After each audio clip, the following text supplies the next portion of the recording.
သာသနာ့ဓာယိကမာကြီးတော်မတ်ဘုံတနှစ်ပြည့်ဆိုပြီးတော့ကတိညုတ်ကတဝေဒီမိဘတွေရဲ့ကျေးဇူးတရားကိုနားလည်ပြီးတော့ကျေးဇူးတုံ့ပြန်ကျေးဇူးဆက်သွားဖြင့်ဒီနေ့ကုသိုလ်ကောင်းမှုတွေပြုလုပ်ပေးကြပြီးတော့ဘုန်းကြီးတို့ကလည်းဒီနေ့သာသနာ့ဓာယိကမာကြီးတော်မတ်ဘုံဆိုတာဘုန်းကြီးတို့ရဲ့မိခင်အရင်းတွေလိုပဲအင်မတန်မှရင်းနှီးကြတဲ့ဆွေတွေမျိုးတွေပါဒါကြောင့်မို့လို့ဖုံးမဆက်လည်းပဲဘုန်းကြီးလာမှာပါပဲဒီနေ့ဓမ္မကြီးအတွက်ယေရှုကြီးမှန်းပြီးတော့တနှစ်ပြည့်အဖြစ်ဖြင့်ကုသိုလ်ကောင်းမှုတွေပြုလုပ်ရောက်ရဘဝဘုံဒါနမှာကျမ်းကျမ်းမာချမ်းချမ်းသာသာနေနိုင်ထိုင်နိုင်မှုအတွက်ကျေးဇူးတုံ့ပြန်သောအဖြစ်ဒီနေ့ကျေးဇူးဆက်ကုသိုလ်ပြုပေးတဲ့ပွဲမှာဒီနေ့ဓနုပြုကျေးလက်ကျေတဝင်းကတရားဓမ္မပေါင်းသူတော်ကောင်းတို့ကိုဓမ္မလက်ဆောင်ပေးမဲ့တရားကဘာလို့သေးလဲတဲ့ပရိသတ်ရေပြောကြည့်ပါဘာလို့သေးလဲတရားတော်ဒီတော့ပရိသတ်ရေဒီတရားမဟောကြားမီမနာကြားကြသေးမီဘုန်းကြီးတို့တတ္တဝါတွေမေတ္တာဖြန့်ဝေကြမယ်အားလုံးပဲလိုက်ဆိုလိုက်စကြဝဠာအနန္တ၌စကြဝဠာအနန္တ၌လုံးစုံခတ်သိမ်းတတ္တဝါတွေလုံးစုံခတ်သိမ်းတတ္တဝါတွေဥမတန္တံဘုဗ္ဗဆွေတေဥမတန္တံဘုဗ္ဗဆွေကိုစီရလေကိမာစီကိုစီရလေကိမာစီဧအတန္တံယံခတ်သိမ်းတို့ဧတန္တံယံခတ်သိမ်းတို့ရှောင်းကားတိမ်လို့ငြိမ့်ပါစေရှောင်းကားတိမ်လို့ငြိမ့်ပါစေစိတ်မာတန္တံဘုဗ္ဗဆွေတေစိတ်မာတန္တံဘုဗ္ဗဆွေစိတ်စင်ရလေကိမာစီစိတ်စင်ရလေကိမာစီစင်ရကုန်ခန့်နိဗ္ဗာန်စင်ရကုန်ခန့်နိဗ္ဗာန်သံမြတ်နိုင်ပါစေသံမြတ်နိုင်ပါစေသေဒါကသေဒါကဘုရားဟောကြားမေတ္တာထားဘုရားဟောကြားမေတ္တာထားဝါဒေသမ္မာဝိဝါဒေသမ္မာဝိစကြဝဠာနန္ဒနာစကြဝဠာနန္ဒနာလုံးစုံခတ်သိမ်းနတ်မြမတွေလုံးစုံခတ်သိမ်းနတ်မြမတွေကိုမတန္တံဘုဗ္ဗဆွေတေကိုမတန္တံဘုဗ္ဗဆွေတေကိုစင်ရလေကိမာစီကိုစင်ရလေကိမာစီဘေအတန္တံယံခတ်သိမ်းတို့ဘေတန္တံယံခတ်သိမ်းတို့ရှောင်းကားတိမ်လို့ငြိမ့်ပါစေရှောင်းကားတိမ်လို့ငြိမ့်ပါစေစိတ်မာတန္တံဘုဗ္ဗဆွေတေစိတ်မာတန္တံဘုဗ္ဗဆွေစိတ်စင်ရလေကိမာစီစိတ်စင်ရလေကိမာစီစင်ရကုန်ခန့်နိဗ္ဗာန်စင်ရကုန်ခန့်နိဗ္ဗာန်သံမြတ်နိုင်ပါစေသံမြတ်နိုင်ပါစေဧဒါကဧဒါကဗုဒ္ဓ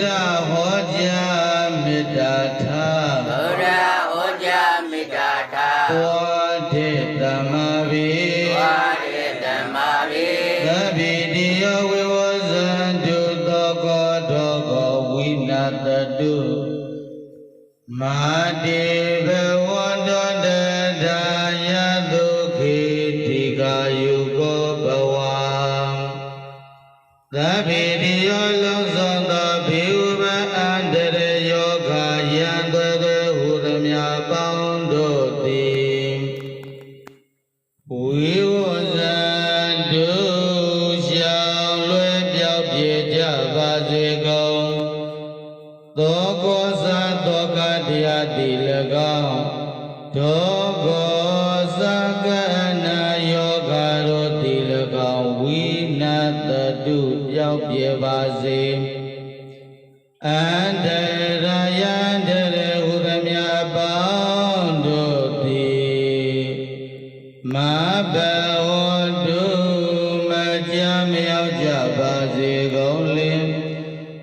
ခိတုခိတာကိုယ်စိတ်နဲ့ပြကြည်လင်သာ၍ပြပါမကြီးကြမ်းမာချမ်းသာခြင်းရှိကြကုန်သည်ဖြစ်၍ဒီကယုဂတယတံကိုကျော်လန်းနိုင်ကြကုန်သည်ဘဝတုဘဝတုကောင်းစွာ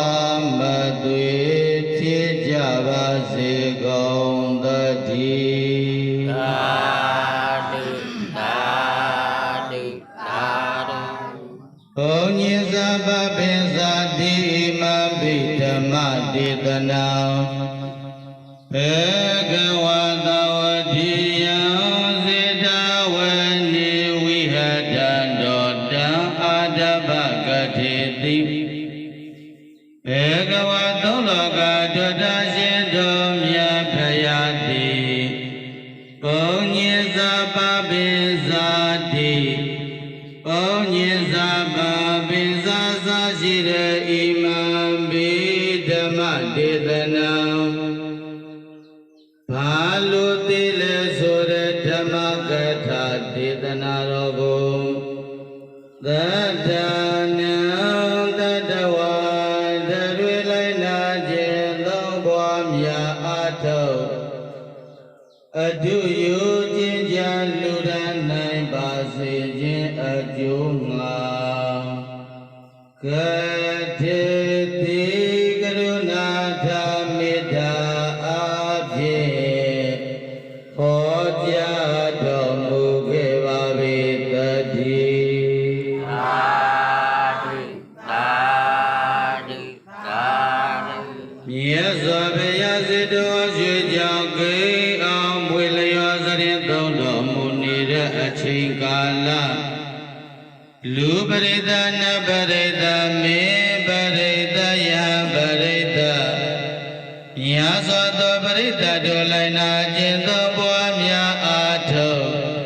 ခြင်းကြောင့်လူရနိုင်စေဖို့ဆိုပြီးတော့ဘာလို့သိလဲဆိုတဲ့ဓမ္မကထာဒေသနာဖြစ်ထွန်းပေါ်ပေါက်ပြီးတော့လာခဲ့ပါလေဒီတော့ပရိသတ်ရေ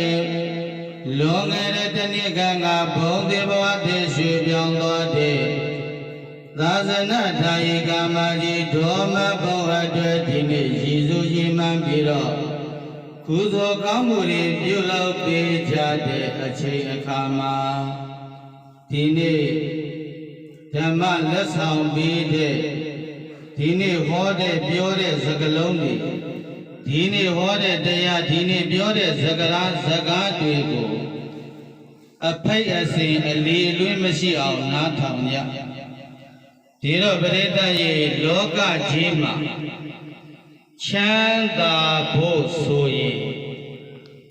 အဲ့ဒီချမ်းသာခင်မရောက်ခင်မှာချမ်းသာမှုတွေမရောက်ခင်ချမ်းသာမှုမတိုင်ခင်မှာကုသိုလ်တရားတွေများများပြုကြကုသိုလ်တရားတွေများများစုကြဟောဒီမိမိပြုလုပ်ထားတဲ့ကုသိုလ်တရားမိမိစုထားတဲ့ကုသိုလ်တရားတွေဟာကုသိုလ်တရားတွေပါလုပ်ထားရမယ်ကုသိုလ်တရားတွေများများပြုပြီးတော့များများစုထားကြပါစုထားရမယ်ဒီတော့ပရိသတ်ရဲ့အဲ့ဒီကုသိုလ်တရားတွေဟာဘယ်အချိန်မှပို့ပြီးတော့ထင်ရှားလာတယ်လဲဆိုရင်မိမိပြုထားတဲ့အဲ့ဒီကုသိုလ်တရားတွေဟာပရိသတ်ရဲ့သေဂာနီးမှာအဲ့ဒီကုသိုလ်တရားတွေကပို့ပြီးတော့ထင်ရှားလာဘယ်အချိန်မှပို့ပြီးတော့ထင်ရှားသေဂာနီးအချိန်ပါဗျာဒီတော့ဘုန်းကြီးကမိမိပြုထားတဲ့အဲ့ဒီကုသိုလ်တရားတွေဟာသေဂာနီးအချိန်ကြတော့ပို့ပြီးတော့ထင်ရှားတယ်ဆိုတော့အသက်ရှင်စဉ်အချိန်ကာလမှာပရိသတ်ရဲ့မထင်ရှားဘူးလို့မဆိုလိုပါဘူး။ဘာဖြစ်လို့လဲဆိုတော့ပရိသတ်ရဲ့လောကလူသားတွေဟာကုသိုလ်တရားတွေကိုအားကိုးရမှန်းမသိကြဘူးတဲ့။အဲဒီကုသိုလ်တရားတွေကိုအားကိုးမှုဆိုတာလည်းပဲပြုလုပ်တဲ့ပုဂ္ဂိုလ်နေတယ်။ ဘာဖြစ်လို့လဲဆိုတော့ဘာတွေကိုအားကိုးတာလဲဆိုတော့ငါမခန္ဓာကိုယ်ကြီးရှိသားပဲငါမှာပါရှိတယ် ခန္ဓာကိုယ်ရှိတာပဲ ဒီတော့လောကလူသားတွေအားကိုးတာကမိမိရထားတဲ့မိမိပိုင်တဲ့ထင်းတဲ့မိမိအားကိုးလို့ရတဲ့ထင်းတဲ့အားကိုးလို့အစိတ်လို့ထင်းတဲ့မိမိရထားတဲ့ဟောဒီခန္ဓာကိုယ်ကြီးကိုအားကိုးတယ်ဘာကိုအားကိုးတယ် မိမိရတဲ့ခန္ဓာကိုယ် နောက်ပရိသတ်ရဲ့ဒုတိယတစ်ချက်ကမိမိရဲ့ညီကိုမောင်နှမတွေကိုအားကိုးတယ်ဘယ်သူတွေကိုအားကိုးတယ် မိမိရဲ့ညီကိုမမတွေပါပဲ နောက်နံပါတ်3အချက်ကတော့ပရိသတ်ရဲ့မိမိရဲ့ဆွေတွေမျိုးတွေကိုအားကိုးတယ်နံပါတ်3ကဘယ်သူကိုအားကိုးတယ် ဆွေတွေမျိုးတွေအားတွေပါပါ နံပါတ်4အချက်ကတော့မိမိစုဆောင်ထားတဲ့နဖူးကချွေချီမှကြအောင်ရှာဖွေစုဆောင်ထားတဲ့မိမိပိုင်ဆိုင်တယ်လို့ထင်တယ်မိမိကိုယ်ပိုင်ပစ္စည်းလို့ယူဆရတဲ့အဲဒီပစ္စည်းတွေကိုအားကိုးတယ်တဲ့နံပါတ်3ကပစ္စည်းတွေကိုအားကိုးတယ်ဘာကိုအားကိုးတယ် ဒီဥစ္စာတွေအားကိုယ် ဒီတော့ပရိသတ်ရေပြန်ပြောရင်အဲ့ဒီမှာအားကိုးစရာတွေကတော့အများကြီးပဲဒါပေမဲ့ပရိသတ်ရေဒီနေရာမှာအားကိုးစရာ၄မျိုးကနံပါတ်1ကိုခန္ဓာနံပါတ်1အချက်မိမိခန္ဓာကိုမိမိအားကိုးတယ်နံပါတ်2အချက်ကတော့မိမိရဲ့ညီကိုမောင်နှမတွေကိုအားကိုးတယ်နံပါတ်3အချက်ကတော့ဆွေတွေမျိုးတွေကိုအားကိုးတယ်နံပါတ်4အချက်ကတော့ပရိသတ်ရဲ့ပစ္စည်းဥစ္စာတွေကိုအားကိုးတယ်အဲ့ဒီ၄ချက်လုံးပြောကြည့်စမ်းပါ မိမိကို ကိုအားကိုယ်ရယ်ဗျာ မိမိရဲ့ညီကိုမောင်နှမတွေအားကိုးရတယ်ဆွေ ဆွေ တွေ တွေ မျိုး မျိုး တွေ တွေ အား အား ကိုး ကိုယ် ရ ရတယ် ယ် ဗျာ ပစ္စည်း ဒီ ဥ ဥ စ္ စ္ စာ စာ တွေ တွေ အား အား ကိုယ် ကိုး ရ ရတယ် ယ် ဗျာ အဲ့ဒီလို၄မျိုးပရိသတ်ရဲ့အားကိုးလိုက်တဲ့အခါကျတော့တကယ်တမ်းမိမိအားကိုးရာအစစ်လို့ယူဆထားတဲ့မိမိခန္ဓာကိုယ်ကြီးကသေတော့မယ်ဆိုတဲ့အခါကျတော့ပရိသတ်ရဲ့ဩငါတူငါသားငါအကိုငါညီကိုမောင်နှမဆွေမျိုးဆိုပြီးတော့အဲ့ဒီဆွေတွေမျိုးတွေကကောမင်းမအိုးနဲ့ဆိုလို့ပရိသတ်ရဲ့တားပြီးလို့ရပါမလား မရပါဘူးဗျာ ညီကိုမောင်နှမတွေကကောအဲ့ဒီအိုခြင်းတရားပရိသတ်ရဲ့တားပြီးလို့ရမလား မရပါဘူးဗျာ မိမိပိုင်ဆိုင်တဲ့စီးစိမ်ဥစ္စာတွေကကောအဲ့ဒီအိုခြင်းတရားကိုပရိသတ်ရဲ့မအိုပါနဲ့ဆိုပြီးတော့မအိုအောင်တားပြီးလို့ရပါမလား မရပါဘူးဗျာ နာခြင်းတရားကိုတားပြီးလို့အဲ့ဒီအိုခြင်းတရားကိုတားပြီးလို့မရသလိုပရိသတ်ရဲ့နာခြင်းဆိုတဲ့တရားကြတော့အဲ့ဒီအာကိုရလို့ယူဆထားတဲ့ပုဂ္ဂိုလ်ရဲ့ပစ္စည်းဥစ္စာတွေကတားပြီးလို့ရပါမလား မရပါဘူးဗျာ နောက်ဆုံးပရိသတ်ရဲ့သေခြင်းတရားရောက်လာပြီဆိုပြန်တော့လေပဲအဲ့ဒီသေခြင်းတရားမတွေ့မကြုံပါစေနဲ့ဆိုပြီးတော့မိမိရဲ့ညီကိုမောင်နှမတွေဆွေမျိုးသားချင်းတွေကပရိသတ်ရဲ့တားပြီးလို့ရပါမလား မရပါဘူးဗျာ မိမိပိုင်ဆိုင်တယ်လို့ယူဆထားတဲ့အာကိုရာအစစ်လို့ယူဆထားတဲ့အဲ့ဒီစီစိမ်ဥစ္စာတွေကလည်းပဲငါရဲ့အရှင်ငါရဲ့သခင်ငါရဲ့ပိုင်ရှင်ဟာအိုခြင်းတရားနာခြင်းတရားဟောဒီသိခြင်းတရားမဖြစ်ပါစေနဲ့လို့အဲ့ဒီအာကိုရာအစစ်လို့ထင်ထားတဲ့မိမိပိုင်တဲ့ပစ္စည်းတွေကကောပရိသတ်ရဲ့တားပြီးလို့ရပါမလား မရပါဘူး ဝင်ပြီးတော့အစားခံလို့ကိုရပါမလားပရိသတ်ရဲ့ဒါကြောင့်မလို့ပရိသတ်ရဲ့ဒီတော့အဲ့ဒီအိုခြင်းနာခြင်းသိခြင်းဆိုတဲ့တရားတွေကိုမိမိခန္ဓာကိုယ်ကြီးကလည်းတားပြီးလို့ထိမ့်ပြီးလို့မရသလိုညီကိုမောင်နှမတွေကလည်းထိမ့်ပြီးတားပြီးယူပြီးတော့ကူညီပေးဖေးမှပေးမဲ့ပုဂ္ဂိုလ်ဆိုတာလည်းပဲမရှိဘူးတဲ့ဒီတော့ပရိသတ်ရဲ့အဲ့ဒီအာကိုရာလို့ယူဆထားတဲ့မိမိရဲ့ခန္ဓာကိုမိမိရဲ့ညီကိုမောင်နှမမိမိရဲ့ဆွေမျိုးသားချင်းမိမိရဲ့စီးပွားဥစ္စာတွေဟာအာကိုရာအစစ်ဟုတ်ရဲ့လား မဟုတ်ပါဘူးဗျာ အာကိုရာအစစ်ဆိုရင်ပရိသတ်ရဲ့မိမိကူညီဖေးမှပေးလို့ရမလားမရဘူးလား ရပါတယ်ဗျာ ဘုရောအဲ့ဒီလိုအာကိုရာအစစ်မဟုတ်တဲ့အတွက်ကြောင့်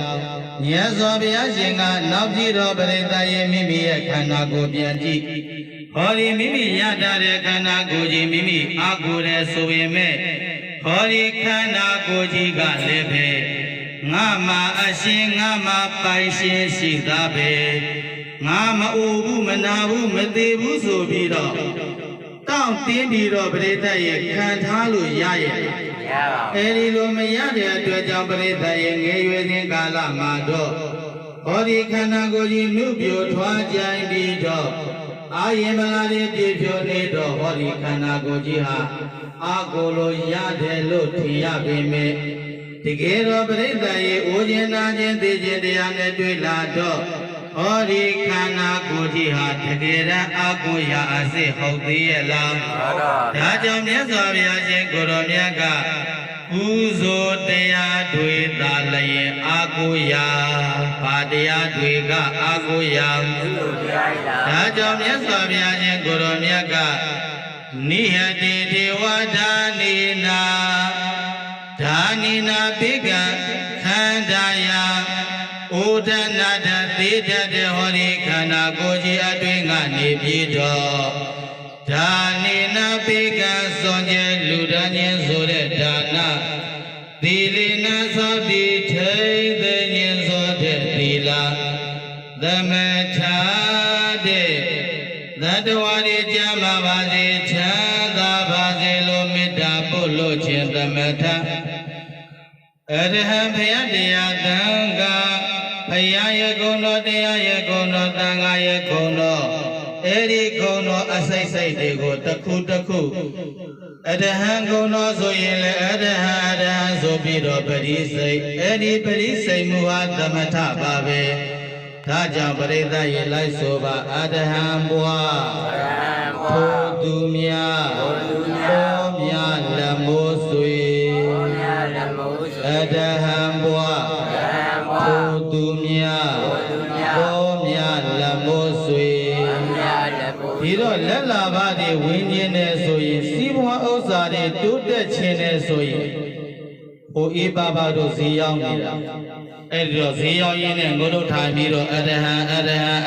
လို့အဲ့ဒီလိုထိုင်ပြီးတော့ပွားအဲ့လိုထိုင်ပွားရင်ဝယ်ပြီးတော့စားမဲ့ပုံကိုယ်တွေတပုံကြီးပေါ်လာလိမ့်မယ်မပြတ်မစဲတပွဲပွဲနဲ့ဖြစ်လာလိမ့်မယ်စီးစိမ်ဥစ္စာတွေတိုးတက်လာလိမ့်မယ်ဒါကြောင့်မို့လို့လက်လာဘစီးစိမ်ဥစ္စာပိုးများခြင်းနဲ့ဆိုရင်ဘာကုံတော်ကိုပွားရမယ် ရဟန်းဘုံတော်ဘွား လိုက်ဆိုလိုက်သမ္မာသမ္ဗုဒ္ဓ သမ္မာသမ္ဗုဒ္ဓ ပွားများပြန် ဘောများ ထ ကျ က်တန်ညာကြီးပေ သတ္တဉာဏ်ကြီး သမ္မာသမ္ဗုဒ္ဓ သမ္မာသမ္ဗုဒ္ဓ ပွားများပြန် ဘောများ ထ ကျ က်တန်ညာကြီးပေ သတ္တဉာဏ် ဒီတော့ပရိသတ်ရဲ့အဲ့ဒီသမ္မာသမ္ဗုဒ္ဓသမ္မာသမ္ဗုဒ္ဓစသည်ဖြင့်အဲ့ဒီလိုပွားများကြမယ်ဆိုရင်တဲ့ဉာဏ်ပညာကြီးမားတယ်ဒီတော့သူတစ်ပါးရဲ့စိတ်ကိုလည်းပဲအဲ့ဒီသမ္မာသမ္ဗုဒ္ဓထုံမွမ်းလို့ကြာလာပြီတမာတိအားကောင်းလာပြီဆိုရင်သူတစ်ပါးရဲ့စိတ်ကိုလည်းထိုးထွင်း၍သိနိုင်ကိုခြင်းတရားနာခြင်းတရားတွေကိုလည်းမြင်နိုင်တဲ့စွမ်းအားရှိဒါကြောင့်မို့လို့အထူးအားဖြင့်တော့ကျောင်းသူကျောင်းသားတွေဉာဏ်ပညာကောင်းဘာကုံတော်ကိုပွားရမယ်လိုက်ဆိုလိုက်ဝိဇ္ဇာစရဏ ဝိဇ္ဇာစရဏ ပွားများက ပွားများက အောင်ထကြံစီတွေ အောင်နာဉာဏ် ဒီတော့ပရိသတ်ရဲ့အကြံစီမှန်သမျှအောင်ခြင်းနဲ့ဆိုရင်ဘာကုံတော်ပွားရမယ် ဝိဇ္ဇာစရဏ ဒါကြောင့်မို့လို့ပရိသတ်ရဲ့ခုပြောခဲ့တဲ့ဘုရားရဲ့ဂုဏ်တရားရဲ့ဂုဏ်သံဃာရဲ့ဂုဏ်အဲ့ဒီဂုဏ်တော်တွေအားလုံးမှာတစ်ခုတစ်ခုစီရဲ့စွမ်းအားတွေမတူညီတဲ့စွမ်းအားတွေရှိကြခုပြောခဲ့တဲ့ဘုရားဂုဏ်တော်မှာလည်းအဲ့ဒီတစ်ခုတစ်ခုစီအကုန်လုံးမှာမတူညီတဲ့စွမ်းအားတွေပေးစွမ်းနိုင်တဲ့အတွက်ကြောင့်အဲ့ဒီလိုဂုဏ်တော်တွေပွားများကြမယ်ဆိုရင်တော့သမထာတဲ့ဝိပဿနာဆိုတာကတော့ပရိသတ်ရေဝင်လေထွက်လေရှုစင်ခြင်းပွားများတဲ့အလုပ်ပါပဲအဲ့ဒီလိုဝင်လေထွက်လေရှုစင်ခြင်းပွားများခြင်းဟာလည်းပဲဝိပဿနာအဲ့ဒီဝိပဿနာဆိုတဲ့ကုသိုလ်တရားတွေကိုခန္ဓာယဥဒနာထသေတတ်တဲ့ခန္ဓာကိုယ်အတွင်းကနေပြီးတော့နိဟတေဒေဝထုတ်ယူပြီးတော့ထားရမယ်လို့ဘေကဝါသောလောကထွတ်တာရှင်တော်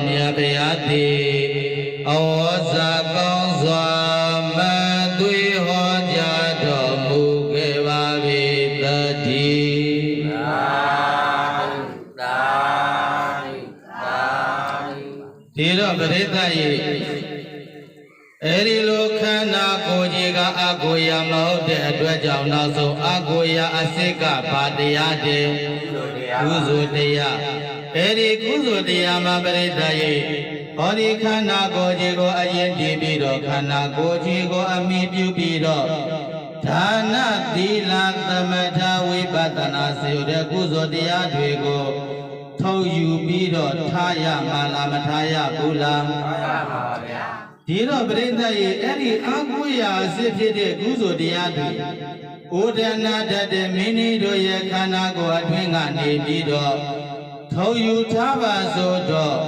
နိဟတိထေဝထုတ်ယူထားပါဆိုတဲ့အခါကြတော့တပည့်တော်တို့အဲ့ဒီကုသိုလ်တရားတွေထုတ်ယူထားရင်ဘာဖြစ်မှာလဲဆိုတော့ပရိသတ်ရဲ့ခေါင်းစဉ်ကပါတယ်ဘာလို့ဒီလဲဒီတော့အဲ့ဒီကုသိုလ်တရားတွေထုတ်ယူထားရင်တပည့်တော်တို့ဘာဖြစ်မှာလဲလို့မေးတဲ့အခါမှာဒါနာကုသိုလ်သီလကုသိုလ်ဆိုတဲ့တရားတွေကိုထုတ်ယူထားမယ်ပြုလုပ်ထားမယ်ဆိုရင်အဲ့ဒီဒါနသီလကုသိုလ်တရားပြုလုပ်နေတဲ့ပုဂ္ဂိုလ်တွေရောက်နိုင်တဲ့ဘဝကဒုက္ခတိဘဝဘယ်ဘဝကိုရောက်မလဲဒုက္ခတိဘဝရောက်ပါဗျာဒုက္ခတိဘဝကိုလိုချင်ရင်ပရိသတ်ရဲ့ဘာကုသိုလ်ပြုလုပ်ပြရမလဲဒါနသီလဘာကုသိုလ်ပြုလုပ်ပြရမလဲဒါနသီလအဲ့ဒီဒါနနဲ့သီလလုပ်ရင်ဘယ်နေရာကိုရောက်မလဲဒုက္ခတိဘဝကိုရောက်မယ်ဒုက္ခတိဘဝကိုရောက်ချင်ရင်ဘာကုသိုလ်လုပ်ပြရမယ်ဒါနသီလလုပ်ရင်ဘယ်နေရာကိုရောက်မယ်အေးအဲ့ဒါမှတ်ထားပါနောက်တစ်ချက်ကပရိသတ်ရဲ့သမထတတ္တဝါတွေကြမ်းပါစေချမ်းသာပါစေလို့ပို့လို့တဲ့အဲ့ဒီသမထဆိုတဲ့ကုသိုလ်တရားပြုလုပ်တဲ့ပုဂ္ဂိုလ်တွေမှာသမထတရားကုသိုလ်ပြုလုပ်မယ်ဆိုရင်တော့အဲ့ဒီပုဂ္ဂိုလ်ရင်ရနိုင်တဲ့နေရာကပြမပြည်တဲ့ပဲပြည်တဲ့လေပြမပြည်ကိုရောက်ချင်ရင်ဘာကုသိုလ်လုပ်ပေးရမယ်သမထလုပ်ရင်ဘယ်နေရာရောက်မယ်အေးအဲ့ဒါမှတ်ထားနောက်တစ်ချက်ကပရိသတ်ရဲ့ဝိပဿနာဟောဒီဝိပဿနာကုသိုလ်တရားကိုပြုလုပ်မယ်ဆိုရင်တော့နိဗ္ဗာန်ကိုရမယ်ဝိပဿနာတရားပြုလုပ်ရင်ဘယ်ကိုရမယ်နိဗ္ဗာန်ရပါနိဗ္ဗာန်ကိုလိုချင်ရင်ပရိသတ်ရဲ့ဘာကုသိုလ်လုပ်ပြရမယ်ဝိပဿနာကုသိုလ်လုပ်ရင်ဘယ်ရောက်မယ်နိဗ္ဗာန်ရောက်ပါပါဗျာဒီတော့ပရိသတ်ရဲ့မိမိကိုယ်ကိုမိမိငါသူကတိဘုံကိုဟောဒီတန်တရားထဲမှာကျင်လေခြင်းသလားဓမ္မမဟုတ်ရင်ပရိသတ်ရဲ့ငါကဗြဟ္မပြေရောက်ခြင်းသလားဓမ္မမဟုတ်ရင်ပရိသတ်ရဲ့နိဗ္ဗာန်လိုခြင်းသလားဆိုတာကတော့ဘယ်သူကိုပြန်မေးရမယ်ကိုကိုကိုပြန်မေးတဲ့အခါကိုလိုချင်တဲ့အရာဝတ္ထုတယောက်နဲ့တယောက်တူညီပါမလားဒီတော့ပရိသတ်ရဲ့ကိုဟာကိုပြန်မေးတဲ့အခါကျတော့မိမိလိုချင်တာမသိနိုင်ဘူးလားသိနိုင်တယ်ဆိုတော့ကိုလိုချင်တဲ့နေရာရောက်ဖို့အတွက်ဘာကုသိုလ်ပြုရမယ်ဆိုတာကိုခုသိပြီလားမှန်ပါဗျာဒါကြောင့်ပရိသတ်ရဲ့ဘာလို့သိလဲဆိုတာကအဲ့ဒီဒါနနဲ့သီလပြုမယ်ဆိုရင်ဘယ်ကိုရောက်မယ်ဒုက္ခတိရောက်ပါဗျာသမထကိုပွားများမယ်ဆိုရင်ဘယ်ကိုရောက်မယ်ဝိပဿနာပွားများရင်နိဗ္ဗာန်ပါဗျာဒါကြောင့်အဲ့ဒီမှာထပ်ပြီးကြည့်လိုက်အဲ့ဒီဒါနဆိုတဲ့တရားကတခုချင်းပြန်ကြည့်လိုက်တော့ပရိသတ်ရဲ့ဘေဘဝဘေရောက်ရောက်ဟောဒီပစ္စုပန်တန်တရားနှပြသောကောင်းကျိုးချမ်းသာပြီးတာကဒါနဆိုတဲ့တရားဘာတရားတဲ့အဲ့ဒီဒါနတရားကချမ်းသာခြင်းကိုပေးတယ်ဒါနကဘာကိုပေးတယ်ချမ်းသာခြင်းကိုလိုချင်ရင်ဘာလုပ်ရမလဲသီလဆိုတဲ့တရားကအနာယောဂကင်းအသက်ရှိခြင်းကိုပေးတယ်သီလကဘာကိုပေးအနာယောဂကင်းအသက်ရှိခြင်းကိုလိုချင်ရင်ဘာကုသိုလ်လုပ်မလဲသမထဆိုတဲ့တရားကတော့ပရိသတ်ရဲ့စိတ်ချမ်းသာမှုကိုပေးတယ်သမထကဘာကိုပေးတယ်လူတိုင်းစိတ်ချမ်းသာမှုလိုချင်သလားမလိုချင်ဘူးလားစိတ်ချမ်းသာမှုကိုလိုချင်ရင်ပရိသတ်ရဲ့ ဘာတရားကိုပြုလို့ရမယ် သမထတရား ဘာကုသိုလ်ကိုပြုလို့ရမယ် သမထကုသိုလ် အဲ့ဒီသမထကုသိုလ်လုပ်ရင်ပရိသတ်ရဲ့ဘာရမယ် စိတ်ချမ်းသာမှု နောက်တစ်ချက်ကပရိသတ်ရဲ့ဝိပဿနာဆိုတဲ့ကုသိုလ်တရားကတော့ချမ်းသာစေချမ်းသာမှန်ကိုပြီးမယ်ဘာကိုပြီးမယ် ချမ်းသာစေချမ်းသာမှု ချမ်းသာစေချမ်းသာမှန်ကိုလိုချင်ရင်ဘာလုပ်ရမလဲ ပစ္စဒတော် ဒီတော့အဲ့ဒီကုသိုလ်တရားတွေတစ်ခုရဲ့တစ်ခုစွမ်းအားခြင်းပရိသတ်ရဲ့တူရဲ့လား တူပါဗျာ ဒါကြောင့်မို့လို့ဒါနပဲပြုမယ်ကျန်တဲ့ဟာတွေငါလွတ်ထားမယ်ဆိုလို့ဖြစ်ပါမလား ဖြစ်ပါဗျာ အကုန်လုံးဟာသူစွမ်းအားနဲ့သူရှိကြတဲ့အတွက်ကြောင့်ဒါနလည်းပြုရမယ်သီလလည်းဆိုရမယ်ဓမ္မတာဝိပဿနာတရားပွားများခြင်းအားထုတ်ခြင်းဆိုတာမလုပ်ရဘူးလား တူပါဗျာ ဒါကြောင့်အဲ့ဒီဥဒနာတသေတတဲ့ခန္ဓာကိုယ်အတွင်းကနေပြီးတော့ဟောဒီကုသိုလ်တရားတွေထုံလုပ်ပြီးတော့ယူထားပါတဲ့ကုသိုလ်တရားသာလျင်အာကိုရာအစေကုသိုလ်တရားကပါစေ အာကိုရဖြစ်ပါဗျာ ဒါကြောင့်ပရိသတ်ရဲ့ဒီနေ့သာသနာဒါယိကာမကြီးဓမ္မဘုံတစ်နှစ်ပြည့်ရောက်ရဘဝဘုံဒါနမှာကျမ်းကျမ်းမာချမ်းချမ်းသာသာနေနိုင်ထိုင်နိုင်မှုအတွက်ကြံရတဲ့မိသားစုတို့ကကုသလံကမ္မံပဏ္ဏကာတော့ကုသိုလ်လက်ဆောင်တွေပေးကြတယ်တဲ့အဲ့ဒီလိုကုသိုလ်လက်ဆောင်ပေးတဲ့နေရာမှာဘုန်းကြီးတို့ပြန်ပြီးတော့ဆန်းစစ်ကြည့်လိုက်မယ်ဆိုလို့ရှိရင်ဒီနေ့ဘုရားမှုရှိတဲ့သံဃာတော်ရှင်မြတ်တွေပင်းဖိတ်ခြင်းပင်းဖိတ်ပြီးတော့ဆွမ်းအစားရှိသည်ဖြင့်နေစွမ်းအဖြစ်ဖြင့်ပရိသတ်ရဲ့လူဒန်းဆက်ကပ်မှုမပြုရဘူးလား ပြုကြပါဗျာ အဲ့ဒီဆွမ်းလူဒန်းခြင်းဟာလည်းပဲဒါနကုသိုလ်ဘာကုသိုလ်တဲ့လေ ဒါနကုသိုလ်ပါ ပစ္စည်းလေးပါလူငါနဝကမ္မဝတ္ထုတွေမလူရဘူးလားဒါလည်းပဲပရိသတ်ရဲ့ဒါနကုသိုလ်ဘာကုသိုလ် ဒါနကုသိုလ်ပါဗျာ သင်္ကန်းပရိက္ခရာတွေပရိသတ်ရဲ့မလူဒန်းရဘူးလား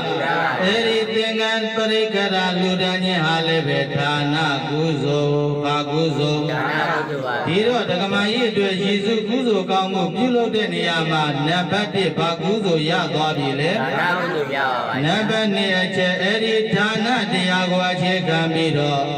ခေါဏကဘုန်းကြီးတို့တွေသီလခံယူဆောက်တည်ခြင်းဆိုတာမပြုရဘူးလား ပြပါဗျာ ဒီတော့ဘာကုသိုလ်ရပြီလေ ဒါကုသိုလ်ရ ဘ ပါ ယ်နှခုရပြီ ဒါကုသိုလ်ရပါဗျာ နောက်ဘုန်းကြီးတို့တရားမောခင်မှာသတ္တဝါတွေကျမ်းမာပါစေချမ်းသာပါစေလို့မေတ္တာမပို့ကြဘူးလား